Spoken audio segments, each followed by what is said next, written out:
berjumpa lagi di channel Hobi Belajar. Kali ini kita akan membahas materi di bab keempat di kelas 7 semester genap. Nah, tentang materi buku fiksi dan non-fiksi. Nah, sebelumnya jangan lupa untuk klik like dan subscribe channel Hobi Belajar supaya kalian bisa mendapatkan ilmu pengetahuan pembelajaran tentang bahasa Indonesia di channel ini. Oke, langsung saja ya. Sekalian siapkan buku dan catatan kalian ya, buku tulis kalian, buku paket kalian atau buku LKS kalian sambil menyimak materi pembelajaran video kali ini. Nah, jangan lupa untuk melakukan absen online terlebih dahulu sebelum kalian menyimak materi pembelajaran yang Bapak jelaskan pada hari ini. Oke, nah jika kalian sudah melakukan absen online ya di Google Classroom kalian ya, bukan di kolom komentar melainkan di postingan absen online-nya. Nah, selalu gunakan masker jika kalian berada di luar rumah ya, dan selalu gunakan cuci tangan ya.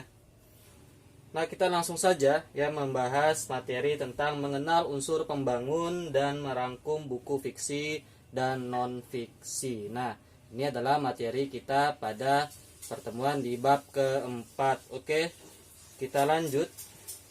Nah, di sini ada kompetensi dasar yang perlu kalian ketahui terlebih dahulu ya dalam pembelajaran buku fiksi dan non fiksi. Di sini ada KD 3.17 dan 4.17.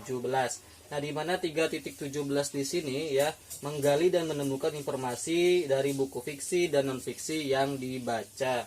Nah, sedangkan indikatornya ini ada beberapa indikator yang perlu kalian ketahui. Yang pertama itu mengidentifikasi informasi buku melalui indeks.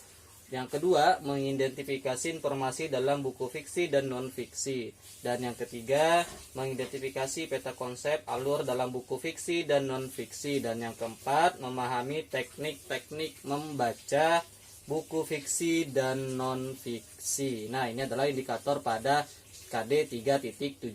Sedangkan pada 4.17 yaitu kalian harus bisa membuat peta konsep atau garis alur dari buku fiksi dan non-fiksi yang dibaca. Adapun indikatornya yang pertama membuat peta konsep alur dari buku fiksi dan non-fiksi, dan yang kedua itu mempresentasikan informasi peta konsep alur buku fiksi dan non-fiksi yang kalian buat nantinya. Nah, inilah indikator dan kompetensi dasar pada materi bab yang keempat tentang buku fiksi dan non-fiksi yang terdapat pada 3.17 dan 4.17. Oke, selanjutnya ada tujuan pembelajaran. Nah, setelah kalian menyimak materi pada hari ini ya, ada beberapa yang perlu kalian dapatkan ya. Yang pertama itu kalian harus bisa mengidentifikasi informasi dalam buku fiksi dan non-fiksi ya. Kalian harus bisa mengidentifikasi informasi apa yang kalian dapatkan setelah kalian membaca buku fiksi maupun non-fiksi. Yang kedua itu kalian harus dapat mengidentifikasi peta konsep alur dalam buku fiksi dan non-fiksi ya. Kalian harus bisa membuat peta konsepnya terlebih dahulu, setelah itu kalian mengidentifikasi alur-alur yang telah kalian buat tadi. Dan yang ketiga itu kalian harus bisa membuat peta konsep alur dari buku fiksi dan non-fiksinya ya, sesuai dengan buku yang kalian baca ya, sesuai dengan apa yang kalian dapatkan dari buku fiksi maupun non-fiksi tersebut. Nah, ini adalah tujuan pembelajaran kita pada materi hari ini ya. Bisa kalian juga sambil mencatat. Nah, Bapak ingatkan sekali lagi, dalam menyimak materi pembelajaran pada hari ini kalian juga diharuskan untuk mencatat materi yang Bapak sampaikan di buku catatan bahasa Indonesia kalian. Oke. Selanjutnya. Nah, di sini ada 2 buah gambar ya. Nah, kalau kalian lihat di sini ya, ini adalah cover dari beberapa buku ya. Bapak ambil masing-masing dari buku fiksi dan non-fiksi. Nah, di sini adalah ada 2 buah buku ya, ada 2 cover buku, di mana ada buku perahu kertas dan buku bahasa Indonesia. Nah, kalau kalian tahu mana sih yang termasuk buku fiksi dan buku non-fiksi, kalau kalian melihat cover buku ini, yang mana buku fiksi?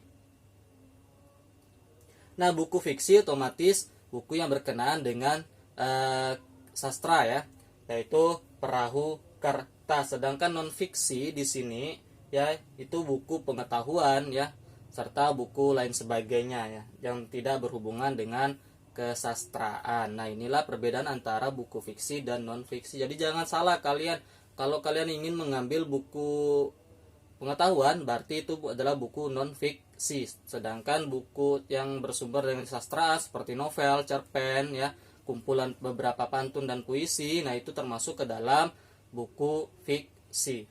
Nah, inilah perbedaan antara dua jenis buku yang perlu kalian ketahui. Oke, selanjutnya. Nah, mengenal unsur pembangun buku fiksi dan non-fiksi, kita akan membahas yang pertama terlebih dahulu, yaitu unsur buku fiksi. Kita harus mengetahui dulu ya, unsur pembangun buku fiksi itu terdiri ada beberapa saja, dan apa-apa saja unsur pembangunnya, ada yang tahu?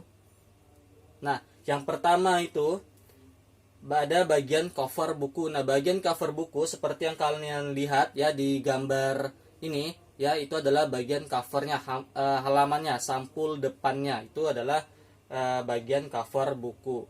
Dan yang kedua, rincian subbab buku, ada rincian subbab buku. Nah, kalau kalian lihat di sini ada di dalam daftar pustaka itu ada subbab-subbabnya biasanya ya. Dan yang ketiga itu ada judul subbabnya. Nah, judul subbabnya di situ tentang apa, mengenai apa ya, perlu kalian ketahui juga. Dan yang keempat itu ada tokoh dan penokohan. Nah, tokohnya siapa-siapa yang terdapat dalam cerita tersebut, baik tokoh antagonis, protagonis maupun tritagonis, baik tokoh yang berupa tokoh peran utama maupun peran pembantu serta pendamping ya. Terus sifat-sifat tokohnya bagaimana, tokoh si A ini mempunyai sifat yang bagaimana, tokoh si B mempunyai sifat yang bagaimana, itu harus kalian ketahui terlebih dahulu sebelum kalian melakukan atau merangkum ataupun mengidentifikasi buku fiksi tersebut ya. Jadi kalian harus mengetahui dulu dan membaca terlebih dahulu buku yang akan kalian jadikan sebuah resensi seperti itu ya.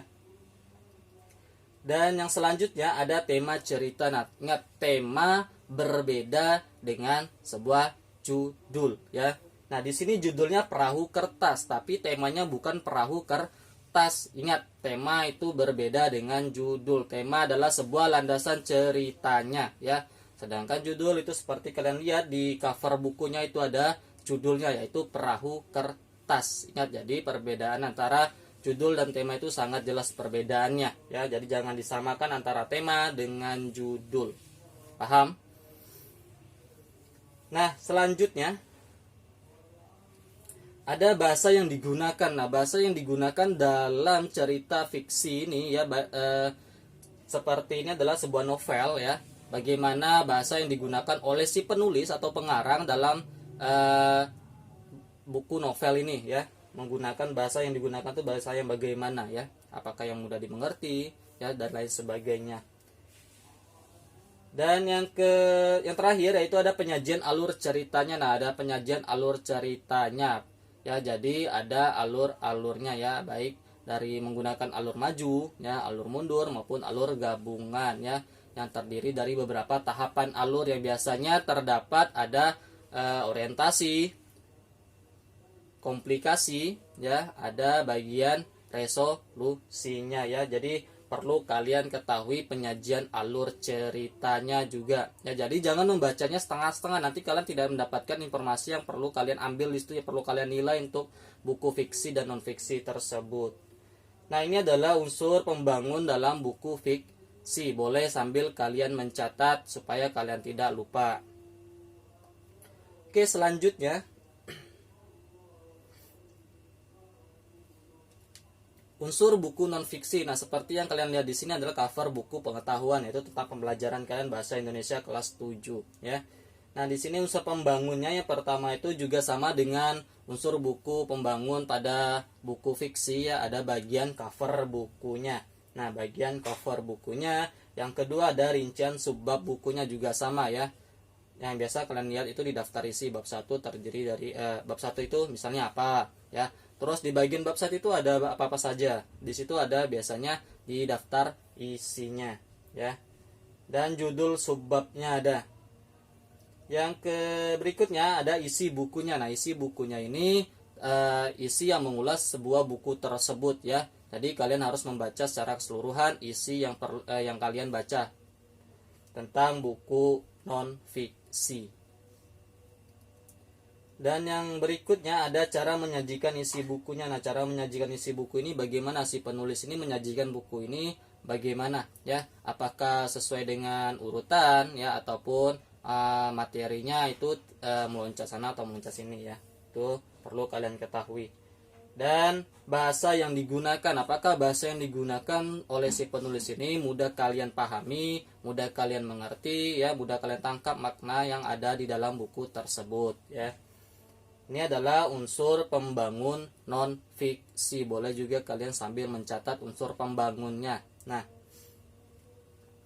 jika sudah kalian mencatat ya, kita langsung saja lanjut, yaitu ada sistematikanya ya, penulisannya secara runtut dan jelas.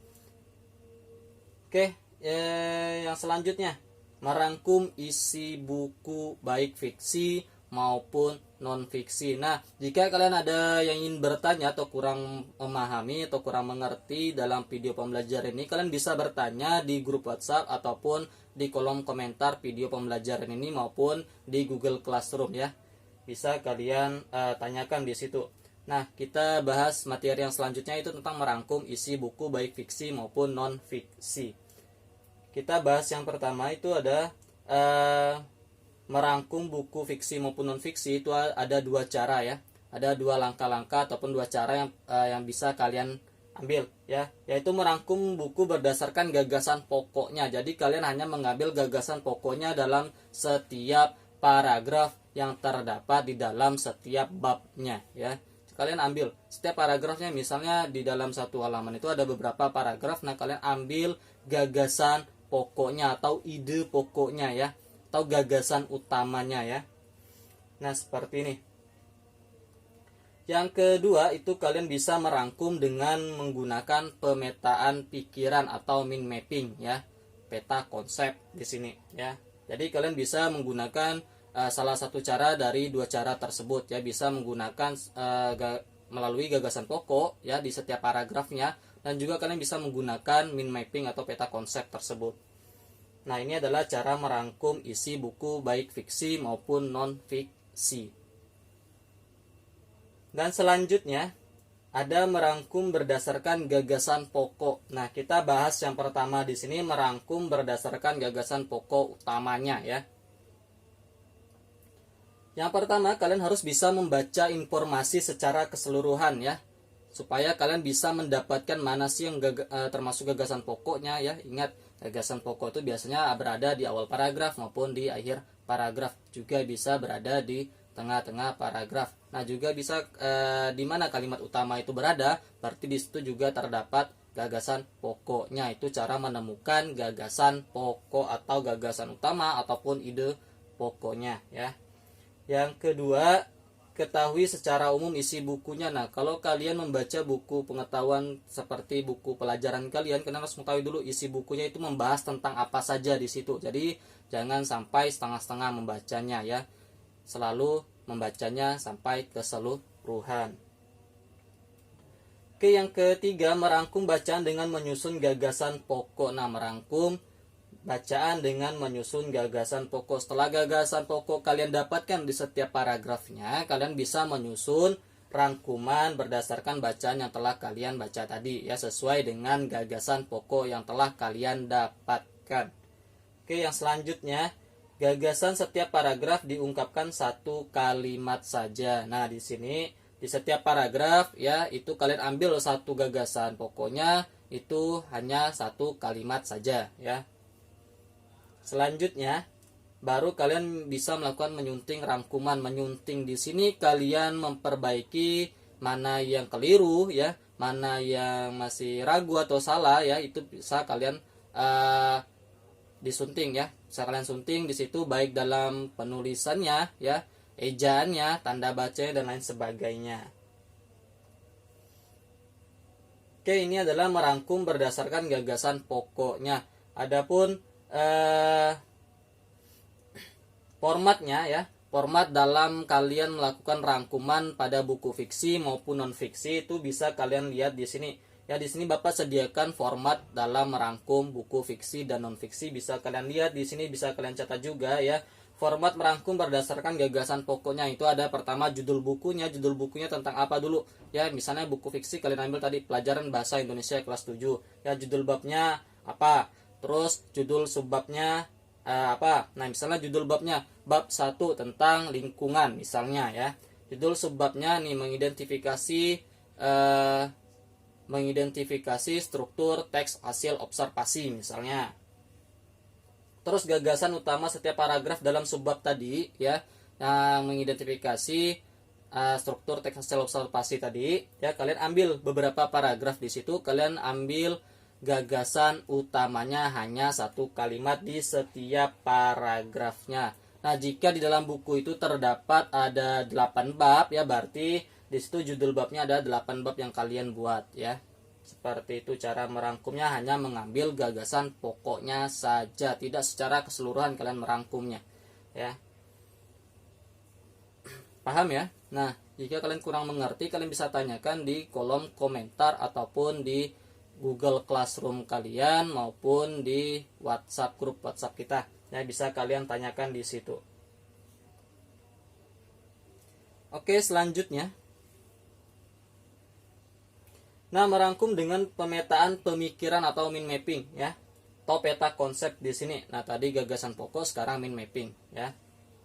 Ada yang perlu kalian ketahui dalam merangkum dengan menggunakan mind mapping di sini. Yang pertama itu kalian harus melakukan, yang pertama itu tulis judul di tengah kertas dan berilah gambar. Nah, misalnya di sini ada sebuah kertas, tengah-tengahnya kalian berikan judul ya. Judul boleh kalian buat lingkaran ataupun gambar yang menurut kalian menarik bagi kalian ya. Kalian bisa tulis judulnya apa, misalnya Perahu Kertas tadi, atau Laskar Pelangi, atau film Dylan ya, bukan film, novel Dylan tadi ya. Dan yang kedua, buat cabang utama terkait topik tadi. Nah, cabang-cabangnya itu perlu kalian sesuaikan dengan topik yang ada di dalam cerita sastra tersebut ya. Kalian buat cabang, misalnya topik pembicaranya itu ada beberapa permasalahan ya. Kalian buat di situ berapa cabang, baru kalian tulis setiap cabangnya. Nah, yang ketiga, buat cabang utama lainnya dengan warna yang berbeda ya. Misalnya ada cabang utama, nanti per cabang lagi itu dengan warna yang berbeda.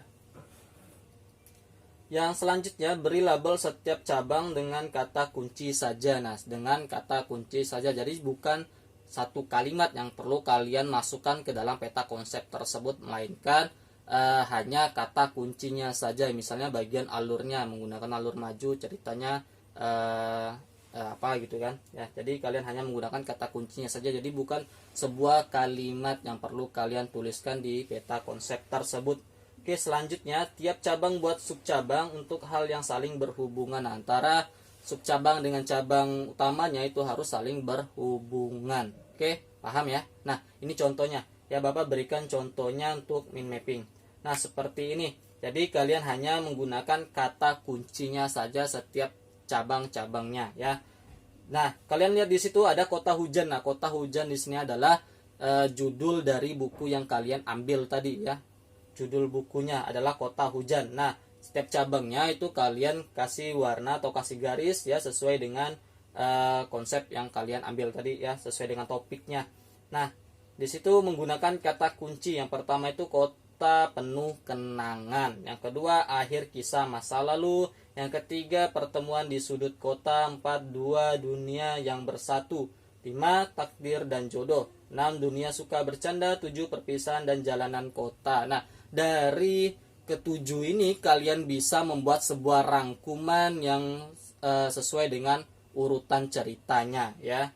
Jadi tidak perlu kalian mengambil gagasan pokoknya kalau menggunakan mind mapping, melainkan hanya menggunakan kata kuncinya saja supaya kalian merangkumnya itu sesuai dengan urutan, jadi tidak loncat sana atau menyimpang sana menyimpang sini. Oke. Nah, inilah gunanya mind mapping ya. Jadi kalian hanya menggunakan kata kuncinya saja. Nanti dari ketujuh kata kunci ini kalian rangkai menjadi sebuah paragraf ya, menjadi sebuah rangkuman yang utuh dan sistematik ya. Paham? Nah,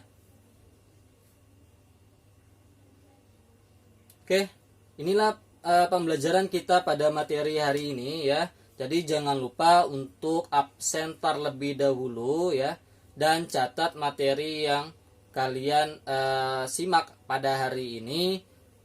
Dan jangan lupa untuk klik like dan subscribe channel Hobi Belajar supaya kalian bisa mendapatkan informasi pembelajaran tentang bahasa Indonesia. Oke, Bapak akhiri pertemuan hari ini. Assalamualaikum warahmatullahi wabarakatuh. Sampai jumpa di pertemuan berikutnya.